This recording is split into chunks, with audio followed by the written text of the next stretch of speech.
আসসালামু আলাইকুম। দেশ বিদেশ টিভি থেকে হুসেন বলছি। আমার চ্যানেলে সবাইকে স্বাগত। শেখ হাসিনা সরকারের পতনের পর ডক্টর ইউনূস সাহেবরা যেই ক্ষমতায় বসছেন, অমনি দিক থেকে পঙ্গপালের মতো ঘিরে ধরছে সবাই।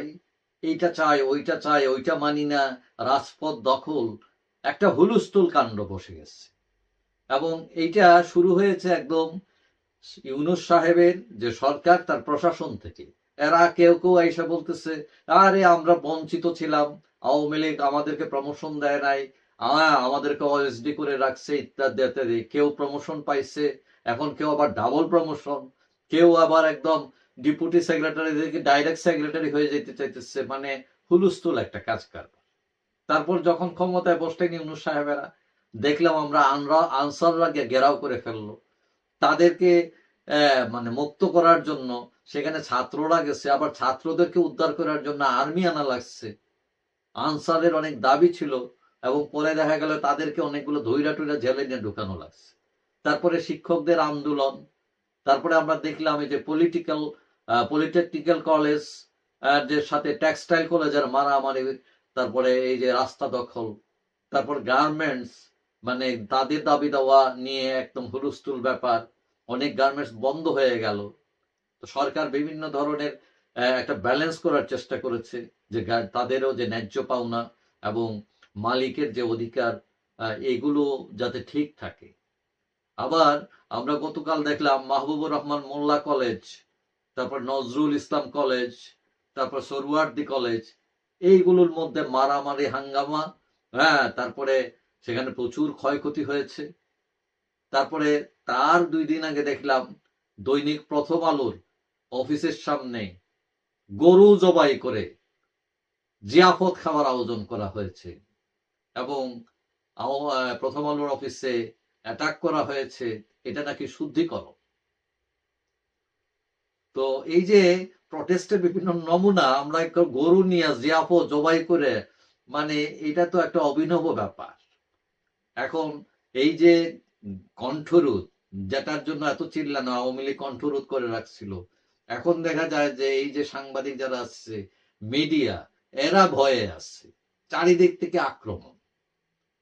আবার ওইদিকে আরেক ভয় হলো আওয়ামী লীগ। 0 পয়েন্টে আওয়ামী লীগ ডাক দিছিল যে তারা এই শহীদ নূর হোসেন দিবস পালন করবে। তারপরে কারো কারো ঘুম নাই, সবাই লাঠি সোটা নিয়ে ওইখানে হাজির। এবং বিএনপির লোকেরা কয়েকজন আওয়ামী লীগ সন্দেহে মারধরও করছিল সেখানে।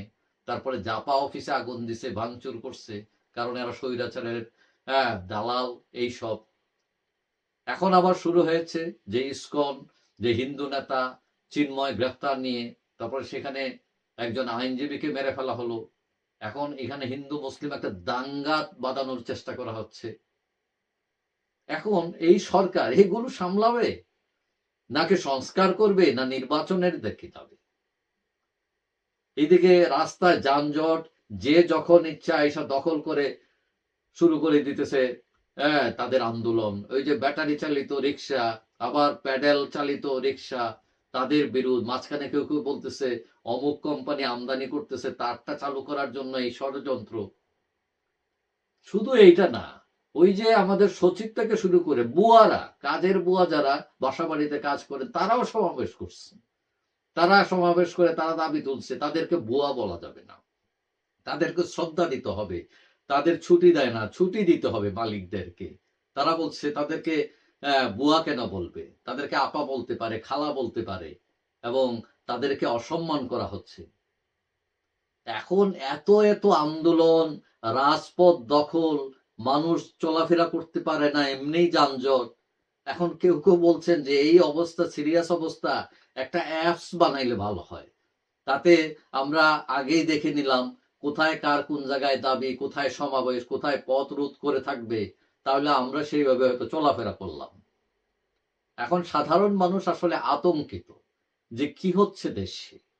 এটা কি সবাই পরিকল্পিতভাবেই করছে, নাকি ওই যে আওয়ামী লীগ আমলে আমরা এইসব দাবি তুলতে পারি নাই, এখন সুযোগ পাইছি তুলছি?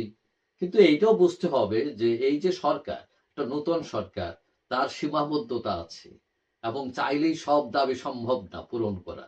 তাদের তো একটু সময় দিতে হবে, গুছাইতে হবে, আমাদের অর্থনীতির কি অবস্থা এগুলোও দেখতে হবে। কিন্তু না, মানে একটা অস্থিতির পরিস্থিতি, আবার এইদিকে ভারত আবার চোখ রাঙাইতেছে। তো এখন সরকার অনেকটাই নাজুক অবস্থায় আছে এবং মানুষ আতঙ্কিত আছে যে হচ্ছেটা কি, দেশ কোন দিকে যাচ্ছে। কিন্তু এটা কাম্য নয়, কারণ সবারই একটু ধৈর্য ধরা, সবাই দেশপ্রেম থাকা উচিত এবং তাদের প্রত্যেকেরই একটা দায়িত্ববোধ আছে যে আমি চাইলেই সবকিছু করতে পারি না, সবকিছু নিয়মতান্ত্রিক, সাধারণ মানুষের যাতে অসুবিধা না হয়, যাতে উৎকণ্ঠা তৈরি না হয়, রাষ্ট্র যাতে তার স্বাভাবিক প্রক্রিয়া চলতে পারে। যাই হোক, সবাই ভালো থাকবেন। আশা করি দেখা হবে অন্য কোনো ভিডিওতে, ইনশাল্লাহ।